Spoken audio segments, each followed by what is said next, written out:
ಮರದಿ ಕೋಗಿಲೆಯು ಪಚ್ಚ ವರ್ಣದ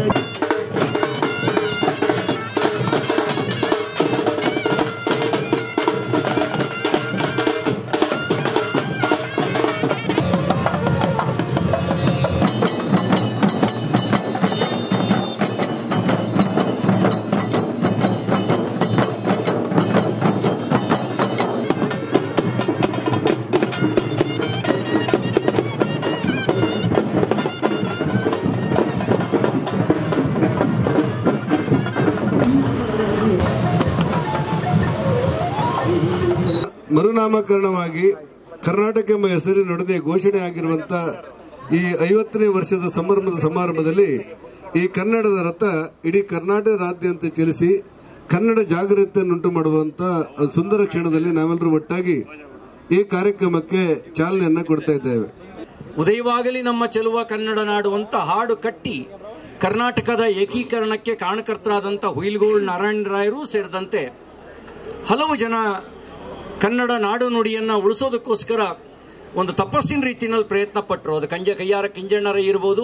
ನಮ್ಮ ಸಂಸದರು ಮಾತಾಡ್ತಾ ಹೇಳಿದ್ರು 8 ಜ್ಞಾನಪೀಠ ಪ್ರಶಸ್ತಿಗೆ ಭಾಜನರಾದಂಥ ಏಕೈಕ ನಮ್ಮ ಭಾಷೆ ನಮ್ಮ ದೇಶದಲ್ಲಿ ಅದು ಕನ್ನಡ ಮಾತ್ರ.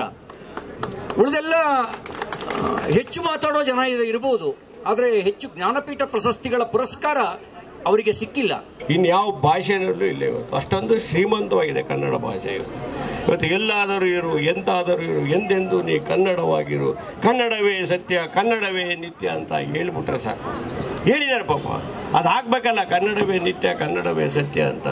ಅಡಿಗರು ಒಂದು ಕಡೆ ಹೇಳ್ತಾರೆ ನೋಡಿ, ಏನು ಅಡಿಗರು ಹೇಳಿದ್ರು, ಹೊಸ ನೆತ್ತರು ಕುಕ್ಕಿ ಆರಿ ಹೋಗುವ ಮುನ್ನ, ಅರೆಯದಿ ಮಾಂತ್ರಿಕನ ಮಾಟ ಮೊಸಳುವ ಮುನ್ನ, ಉತ್ಸಾಹ ಉತ್ಸುಂಗ ವೀಚಿಯಲ್ಲಿ ಈ ಕ್ಷಿಪ್ತ ಸಾಗರ ಬತ್ತಿ ಹೋಗುವ ಮುನ್ನ, ಕಟ್ಟುವೆವು ನಾವು ಹೊಸ ನಾಡೊಂದನ್ನು, ಕಟ್ಟುವೆವು ನಾವು ರಸದ ಬೀಡೊಂದನ್ನು ಅಂತ ಅಡಿಗರಿಗೆ ಯಾವ ಕಾಲದಲ್ಲಿ ಹೇಳಿದ್ದಾರೆ? ಈ ಮಾತು ಆಗ್ಬೇಕಲ್ಲ, ಇದು ಎಲ್ಲಿ ಆಗ್ತದೆ? ನೀ ಮೆಟ್ಟುವ ನೆಲ ಕರ್ನಾಟಕ, ನೀ ಮುಟ್ಟುವ ಮರ ಶ್ರೀಗಂಧದ ಮರ, ನೀ ಕುಡಿಯುವ ನೀರಿನ ಕಾವೇರಿ. ಇವತ್ತು ನಮ್ಮ ಮಕ್ಕಳಿಗೆ ಕರ್ನಾಟಕ ತೋರಿಸಿ ಅಕೇಶಿಯ ನೀಲಗಿರಿ ಮರ ತೋರಿಸಿ ಇದೇ ಶ್ರೀಗಂಧದ ಮರ ಅಂತ ಹೇಳ್ತವೆ. ಅಂಥ ಪರಿಸ್ಥಿತಿಯಲ್ಲಿ ನಾವಿದೆ. ಅಂಥ ಪರಿಸ್ಥಿತಿಯಲ್ಲಿ ಇರ್ತಕ್ಕಂಥ ಸಂದರ್ಭದಲ್ಲಿ ಇಂಥ ಕನ್ನಡ ರಾಜ್ಯೋತ್ಸವ ಆಚರಣೆಗಳು ಭಾಳ ಅರ್ಥಪೂರ್ಣವಾಗಿ ಆಗಬೇಕಾಗ್ತದೆ. ಇವತ್ತು ಕನ್ನಡ ಶಾಲೆಗಳನ್ನು ಸಂಪೂರ್ಣವಾಗಿ ಮುಚ್ಚಿದ್ದಾರೆ ಇವತ್ತು ರಾಜ್ಯದಲ್ಲಿ.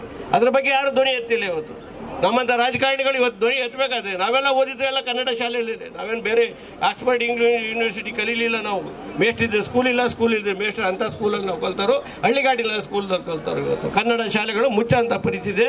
ಕನ್ನಡ ಶಾಲೆಗಳಲ್ಲಿ ಮೇಸ್ಟರ್ಗಳೇ ಇಲ್ಲ. ಇವತ್ತು ಮೊನ್ನೆ ಜಿಲ್ಲಾಧಿಕಾರಿಗಳಿದ್ದಾರೆ ಕೇಳಿ, ಇವತ್ತು ಮೋರ್ ದ್ಯಾನ್ 70% ಕನ್ನಡ ಶಾಲೆಗಳಿಲ್ಲಿ. ಇವತ್ತು ನಮ್ಮ ಮಕ್ಕಳೆಲ್ಲ ಇಂಗ್ಲೀಷ್ ಮೀಡಿಯಮ್ಗೆ ಸೇರ್ತಾರೆ. ನಮಗೇನಿಲ್ಲ. ಭಾಷೆಯ ಅಭಿಮಾನ ಇರಬೇಕು, ಅಂಧಾಭಿಮಾನ ಇರಬಾರ್ದು. ಇವತ್ತು ಆ ಭಾಷೆ ಅಭಿಮಾನ ಇಲ್ಲದೇ ಇರೋಕ್ಕೋಸ್ಕರನೇ ಇವತ್ತು ಮಾತೆತ್ತರಿ. ಇವತ್ತು ಬೆಂಗಳೂರಿನೊಳಗಡೆ ಕೂಡ ಕನ್ನಡ ಮಾತಾಡಿದ್ರೆ ಭಾಳ ಕೀಳರಿಮೆ. ಆ ಕೀಳರಿಮೆಯನ್ನು ಬಿಡಬೇಕಾಗ್ತದೆ. ನಮ್ಮ ಭಾಷೆ ಭಾಳ ಶ್ರೀಮಂತವಾಗಿದೆ. ಆ ಶ್ರೀಮಂತಿಕೆಯನ್ನು ಇನ್ನೂ ಇಂಥ ಆಚರಣೆಗಳ ಮುಖಾಂತರ ಹೆಚ್ಚು ಫಲಕಾರಿಯಾಗಿ ಮಾಡಬೇಕಾಗ್ತದೆ. ಇವತ್ತು ಎಲ್ಲೆಲ್ಲ ಕನ್ನಡ ಭಾಷೆಯಲ್ಲಿ ಇವತ್ತು ಮೊನ್ನೆ ಹೇಳ್ಬಿಟ್ರು ಏನಂತ, ನೀವೆಲ್ಲ ಎಲ್ಲೆಲ್ಲಿ ಬೋರ್ಡ್ಗಳಿದೆ ನಾಮಫಲಕದಲ್ಲಿ ನೀವು ಮಸಿ ಬರೆದ್ಬಿಟ್ರೆ, ಅಲ್ಲಿ ಕನ್ನಡ ಬರೆದ್ಬಿಟ್ರೆ ನಮ್ಮ ಕನ್ನಡ ಉದ್ಧಾರ ಆಗ್ತದೆ. ಅಷ್ಟಕ್ಕೆ ಮಾತ್ರ ಸೀಮಿತ ಆಗಬಾರ್ದು. ನಾಮಫಲಕಗಳಿಗೆ ಮಸಿ ಬಳಿಯುವ ಮುಖಾಂತರ ನೀವು ಅದು ಮಾಡಬೇಕಾಗ್ತದೆ. ಕನ್ನಡ ಭಾಷೆಯನ್ನು ಹೆಚ್ಚು ಶ್ರೀಮಂತಗೊಳಿಸೋಕ್ಕೋಸ್ಕರ ನೀವು ಕನ್ನಡದಲ್ಲಿ ಎಲ್ಲವನ್ನು ವ್ಯವಹಾರ ಮಾಡಬೇಕು ಅಂತ. ಕನ್ನಡ ಆಡಳಿತ ಭಾಷೆ ಮಾಡ್ತೀವಿ ಅಂತೇಳಿ ಕನ್ನಡ ಆಡಳಿತ ಭಾಷೆ ಮಾಡಬೇಕಾದ್ರೆ ಕನ್ನಡ ಶಾಲೆಗಳು ತಾಲೂಕಿನಲ್ಲಿ ಹೋಬಳಿ ಮಟ್ಟದಲ್ಲಿ ಎಷ್ಟೆಷ್ಟು ಶಾಲೆಗಳಿದ್ದಾವೆ, ಅಲ್ಲಿ ಮೇಷ್ಟ್ರುಗಳಿದ್ದಾರ, ಆ ಸ್ಕೂಲ್ಗಳ ಪರಿಸ್ಥಿತಿ ಏನಿದೆ ಅನ್ನೋದನ್ನ ಮೊದಲು ಅರಿಬೇಕಲ್ಲ ಸರ್ಕಾರ. ಇದರಲ್ಲಿ ನಮ್ಮೆಲ್ಲರದ್ದು ಜವಾಬ್ದಾರಿ ಇದೆ. ನಾವು ಅವರು ಇವರು ಅಂತ I am not going to blame. Kannada ರಥಯಾತ್ರೆ ಇಡೀ ರಾಜ್ಯದಾದ್ಯಂತ ಪ್ರವಾಸಕ್ಕೆ ತೆರಳಿದ್ದು, ಅದು ಇವತ್ತು ಚಿಕ್ಕಮಗಳೂರಿಗೆ ಬಂದು ಇಲ್ಲಿಂದ ಬೀಳ್ಕೊಡುಗೆ ಮಾಡುವಂಥ ಈ ಸಮಾರಂಭದಲ್ಲಿ ಉಪಸ್ಥಿತರಿದ್ದು ಈಗಾಗಲೇ ನಿಮ್ಮನ್ನೆಲ್ಲ ಉದ್ದೇಶಿಸಿ ಮಾತನಾಡಿರ್ತಕ್ಕಂಥ ವಿಧಾನ ಪರಿಷತ್ ಸದಸ್ಯರು, ಮಾಜಿ ಸಚಿವರಾಗಿರ್ತಕ್ಕಂಥ ಸಿ ಟಿ ರವಿ ಅವರೇ, ಇದುವರೆಗೂ ಏನು ಮಾತನಾಡಿದ್ರು ನಮ್ಮ ಸಿ ಟಿ ರವಿ ಅವರು ಮತ್ತೆ SL ಭೋಜೇಗೌಡರು, ಅವ್ರು ಹೇಳಿದ್ದು ಮತ್ತೆ ಅಜ್ಜಂಪುರ ಸೂರ್ಯ ಅವರು ಏನು ಹೇಳಿದ್ದಾರೆ ಅವ್ರು ಹೇಳ್ದಂಗೆ ಅಂತ ಹೇಳ್ಬಿಟ್ಟು ಅದಕ್ಕೆ ನಾನು ಸಹಮತ ವ್ಯಕ್ತಪಡಿಸಿ ಎಲ್ಲರಿಗೂ ಒಳ್ಳೇದಾಗಲಿ ಅಂತ ಶುಭ ಹಾರೈಸಿ ನನ್ನ ಮಾತನ್ನು ಮುಗಿಸ್ತೇನೆ. ಎಲ್ಲರಿಗೂ ನಮಸ್ಕಾರ. ಕನ್ನಡದ ಅಸ್ಮಿತೆ ಸ್ಥಿರವಾಗಿರಲಿ ಎಂಬ ಸದಾಶಯದೊಂದಿಗೆ ಅಧ್ಯಕ್ಷೀಯ ನುಡಿಗಳನ್ನಾಡಿದ ಗೌರವ. ಇಲ್ಲಿಗೆ 50 ವರ್ಷಗಳು ಸಂದಿದೆ. ಈ ಸುದಿನದ ಸಂದರ್ಭ ಈ ಕಾರ್ಯಕ್ರಮದ ಆಯೋಜನೆ ಆಗ್ತಾ ಇದೆ. ಇಡೀ ರಾಜ್ಯದಲ್ಲಿ ಕನ್ನಡದ ರಥ ಎಲ್ಲ ತಾಲೂಕುಗಳಿಗೂ ಕೂಡ ಹೋಗುವ ಮುಖೇನ ಕರ್ನಾಟಕದ ಕನ್ನಡದ ಅಸ್ಮಿತೆಯನ್ನ ಉಳಿಸುವ ಸಲುವಾಗಿ ಈ ಕಾರ್ಯಕ್ರಮ ಆಗ್ತಾ ಇದೆ ಅನ್ನುವಂಥದ್ದು. ಕನ್ನಡ ಶಾಲೆಗಳು ಮುಚ್ಚಿಸ್ತಕ್ಕಂಥ ಪರಿಸ್ಥಿತಿ ಬಂದಿದೆ ಅಂತ. ಯಾಕಾಗಿ ಮುಚ್ಚಿಸ್ತಕ್ಕಂಥ ಪರಿಸ್ಥಿತಿ ಬಂದಿದೆ ಅಂದ್ರೆ ನಮ್ಮ ಪೇರೆಂಟ್ಸ್ಗಳ ಪ್ರಾಬ್ಲಮ್ಮು. ಏನಪ್ಪ, ನಾವು ಕರ್ಕೊಂಡೋಗಿ ಕನ್ನಡ ಮಾಧ್ಯಮ ಶಾಲೆನಲ್ಲಿ ನಮ್ಮ ಮಕ್ಕಳನ್ನ ಓದಿಸಿದ್ರೆ ಕನ್ನಡ ಅಭಿಮಾನ ಆ ಮಕ್ಕಳಲ್ಲಿ ಬೆಳೆಯುತ್ತೆ. ಭಾಷಾ ಪ್ರೇಮ, ದೇಶ ಪ್ರೇಮ, ಕನ್ನಡ ಪ್ರೇಮನ ಬೆಳೆಸ್ಬೋದು ನಾವು. ಸುದ್ದಿ 18 ಸದಾ ನಿಮ್ಮೊಂದಿಗೆ.